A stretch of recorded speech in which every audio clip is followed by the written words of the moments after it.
सुंदरता सस्ती है, चरित्र महंगा है। घड़ी सस्ती है पर वक्त महंगा है। क्या मतलब हुआ इस बात का? इसके मतलब को समझने के लिए हमें अपनी दृष्टि को प्राचीन काल की ओर ले जाना होगा। पहले बहुपत्नी का रिवाज था, एक प्रथा थी।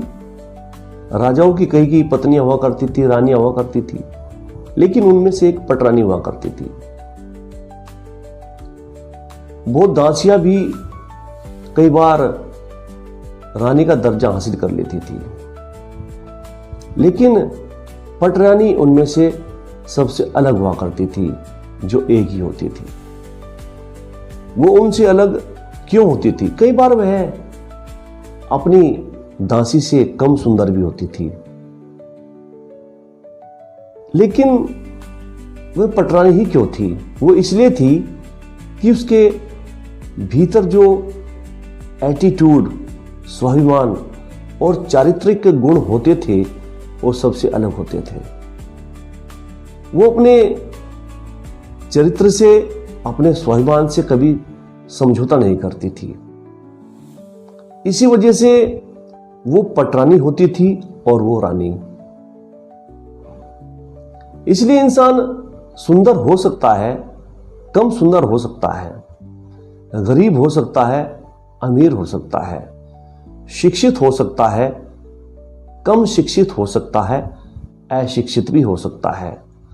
लेकिन अगर उसके पास मानवीय स्वभाव का एक स्वभाव है, स्वाभिमान, अच्छा चरित्र, शर्म हया, तो वह कम सुंदर होते हुए भी बहुत खूबसूरत महिला से सुंदर प्रतीत होती है और लोग उसकी प्रशंसा भी करते हैं। और इसी प्रकार से अगर हम घड़ी की और वक्त की बात करें तो घड़ी तो कोई भी खरीद सकता है। जिसके पास पैसे हैं वो महंगी से महंगी घड़ी खरीद सकता है, लेकिन दुनिया के किसी भी व्यक्ति के पास चाहे कितनी भी दौलत रही हो, चाहे वह कितना भी बड़ा राजा क्यों ना रहा हो, लेकिन कोई आज तक वक्त को नहीं खरीद पाया। अगर कोई वक्त एक बार गुजर गया तो गुजर गया, उसे वह वापस नहीं ला सका। वक्त खरीदने की चीज नहीं है, बहुत महंगी चीज है, बेशकीमती है, अनमोल है। वक्त के सामने घड़ी बहुत सस्ती है और चरित्र के, स्वाभिमान के सामने सुंदरता सस्ती है और वक्त के सामने घड़ी सस्ती है। इन बातों को समझ करके जो चलेगा